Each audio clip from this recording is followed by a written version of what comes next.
साथियों नमस्कार। आज आपको एक ऐसी कहानी सुनाने जा रहा हूं जो आपकी और मेरी जिंदगी का एक हिस्सा बनकर रह जाएगी। एक ऐसी कहानी जिसमें एक युवक ने अपनी जान गंवा दी प्रशासन के कारण, प्रशासन की कोताहियों के कारण, उनकी देरी के कारण। नोएडा में, दिल्ली से सटे हुए नोएडा में एक ऐसी घटना हुई है जिसमें साफ तौर पे देखा जाए तो सब शामिल हैं। सबकी छोटी छोटी गलतियां मिलकर एक लड़के की जान का बायस बन गई और समय पर मदद ना पहुंचने के कारण उस लड़के की जान चली गई। क्या है ये पूरी कहानी? इस वीडियो में हम चर्चा करने की कोशिश करेंगे, समझने की कोशिश करेंगे कहां कहां किसकी गलती रही और क्यों एक 27 वर्षीय युवक को अपनी जान से हाथ धोना पड़ गया। नमस्कार, मेरा नाम धारण है, आप नेशनल दस्तक देख रहे हैं। नोएडा 150 में एक घटना घटी। 16 और 17 तारीख की दरमियानी रात करीब 12 बजे युवराज नाम का एक सॉफ्टवेयर इंजीनियर गुड़गांव से अपने घर नोएडा वापस आ रहा था। फॉग ज्यादा था, विजिबिलिटी कम थी और एक मोड़ पर वो पहुंचता है। गाड़ी रफ्तार में थी और गाड़ी एक डेड एंड से हिट करती है, जहां से एक राइट मुड़ने का टर्न था और एक लेफ्ट मुड़ने का टर्न था। उस डेड एंड के पार एक बड़ा तालाब था, विजिबिलिटी नहीं थी और गाड़ी सीधा एक तालाब में जा गिरी। तालाब में गाड़ी समेत युवराज गिरा और मदद की गुहार लगाने लगा। सबसे पहले उसने समय रहते हुए, जितना समय उसके पास था, उसने अपने पिता को फोन किया, कहा कि मैं तालाब में गिर गया हूं, मुझे बचा लीजिए, मुझे नहीं पता है कहां पे हूं। और जैसे तैसे उसने लोकेशन अपने पिता को भेज दी। पिता मौके पर पहुंच गए और गाड़ी पर खड़ा होकर, गाड़ी से बाहर निकला, गाड़ी पर खड़ा होकर जब तक गाड़ी तालाब में तैर रही थी तब तक युवराज ने तमाम संकेत देने की कोशिश की कि मैं किस जगह पर हूं, कहां हूं, मुझे बचा लीजिए। उसके पिता मौके पर पहुंचे और पुलिस को फोन किया। पुलिस भी पहुंच गई मौके पर, लेकिन कोई एक भी व्यक्ति बचाने के लिए युवराज को पानी में नहीं कूदा। क्या पुलिस वालों के पास तैरने की कोई ट्रेनिंग नहीं होती? क्या पुलिस प्रशासन अपने सिपाहियों को, अपने ऑफिसर्स को तैरना नहीं सिखाता? जी बिल्कुल सिखाता है। जो 6 महीने की ट्रेनिंग, बेसिक ट्रेनिंग एक पुलिस ऑफिसर की होती है, तो उसमें तैरना, घुड़सवारी, ड्राइविंग, हर तरह की स्किल सिखाई जाती है जहां पर मौका पड़ने पर किसी भी व्यक्ति की जान बचाई जा सके। लेकिन एक भी पुलिस वाला पानी में नहीं कूदा उस लड़के को बचाने के लिए। उनकी जिम्मेदारी है लोगों की जान बचाने की। फिर दंकल विभाग के लोग भी पहुंचे। रेस्क्यू का मामला है, उनके पास सारे इक्विपमेंट मौजूद होते हैं, लेकिन वहां पर भी एक भी व्यक्ति पानी में नहीं कूदा उस लड़के को बचाने के लिए। कहा कि ये बहुत ठंड हो रही है, हम पानी में नहीं कूदेंगे। और ये जो तालाब है, ये एक बेसमेंट का तालाब है, यानी कि यहां पे एक बिल्डिंग बननी थी, उसके लिए बेसमेंट खुदी हुई थी। यहां पर बहुत सारे सरिये हैं, सरिये लग जाएंगे, हम मर जाएंगे।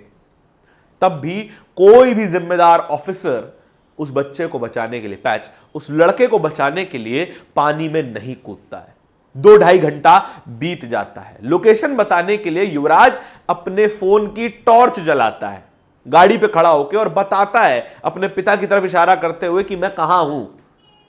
यह तमाम कहानी युवराज के पिता ने एएनआई से बातचीत करते हुए बताई है। वो वीडियो हम आपको नहीं दिखा सकते हैं, लेकिन यह ट्वीट आपकी स्क्रीन पर चल रहा होगा जहां पर युवराज के पिता पूरी तरीके से, सिलसिलेवार ढंग से यह पूरी घटना को बताते हैं।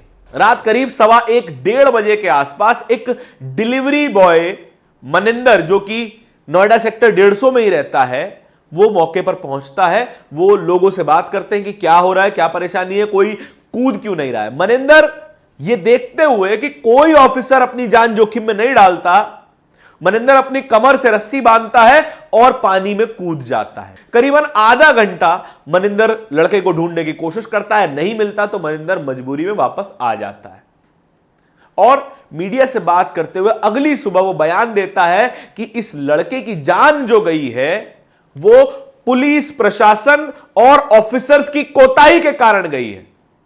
आगे मनिंदर क्या करता है इसके बारे में इस वीडियो के आखिरी में चर्चा करेंगे, लेकिन आगे की कहानी, पिता बताते हैं कि करीबन 2:30 बजे मेरे लड़के की तरफ से कोई भी संकेत आना बंद हो गया, यानी कि मुझे लगता है करीबन 2:30 बजे उसकी मौत हो गई।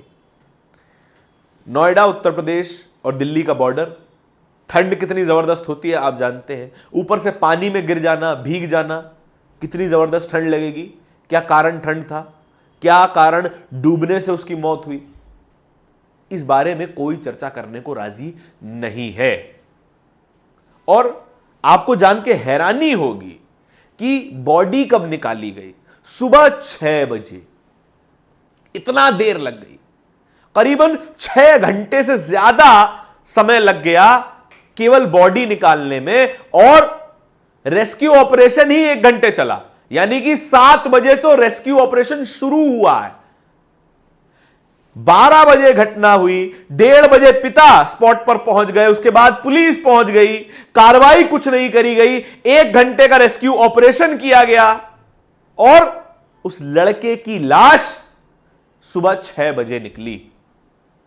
क्या रेस्क्यू ऑपरेशन पहले नहीं शुरू किया जा सकता था?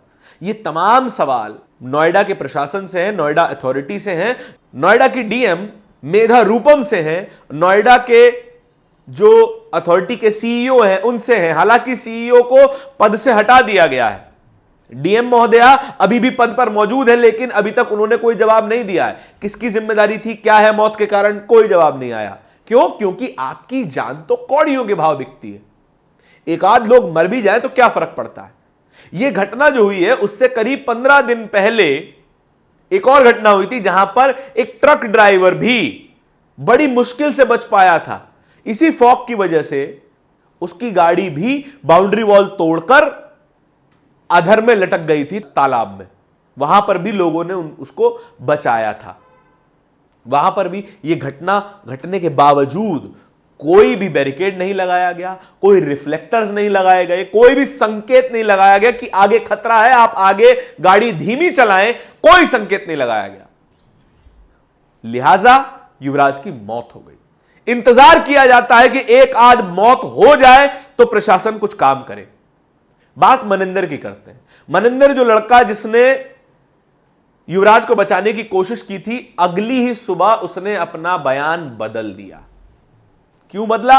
जाहिर सी बात है, प्रशासन का प्रेशर होगा, कोई पॉलिटिकल प्रेशर होगा, उसको डराया धमकाया गया होगा। उसने एनडीटीवी से बात करते हुए खुलकर कहा था, खुलकर, कि ये जो लड़के की मौत हुई है ये प्रशासन की देरी की वजह से हुई है। प्रशासन मौजूद था वहां पर, फिर भी ठंड की वजह से एक भी ऑफिसर नहीं कूदा। कहा कि यहां पे सरिया है, हमारी मौत हो जाएगी। भैया अगर आप इतना मौत से डरते हैं तो फिर पुलिस प्रशासन में क्यों हैं?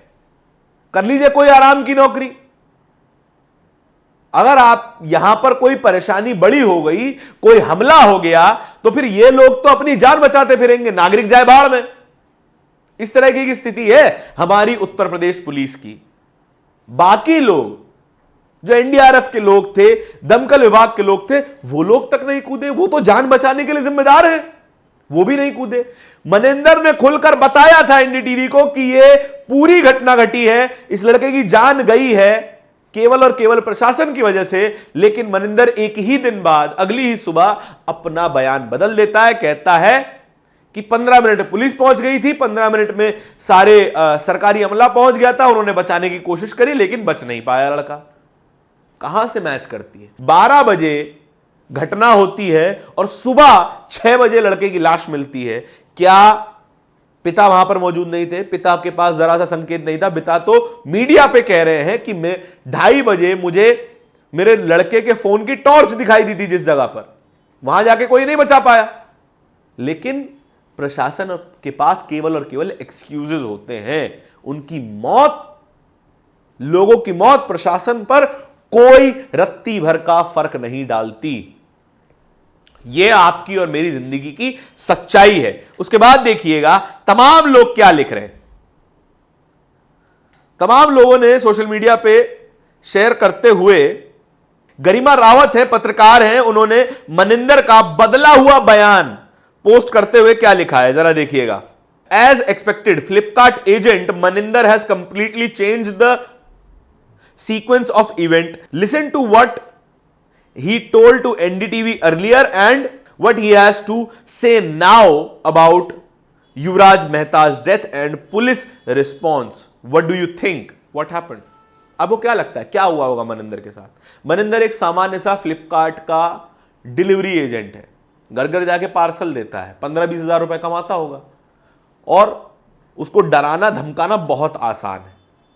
लिहाजा उन्होंने अपना बयान बदल दिया और पिता ने जो बयान दिया वो क्या था, ANI की ट्वीट पर लिखा हुआ है, my son was struggling to save himself, my son was crying out for help, asking people to help him, but most of the crowd was just watching. Some people were making videos. My son struggled for 2 hours to save himself. The officials and staff present there was not capable to save him. The officials and staff present on the spot was not capable to save him. Capable ही नहीं थे। ये पिता का इल्जाम है और इस इल्जाम पे नोएडा प्रशासन, नोएडा की DM मेधा रूपम क्या करेंगी, इस पर कोई अभी तक जवाब नहीं है, आपके सामने है। They did not have any divers, there is negligence by the administration in this early matter.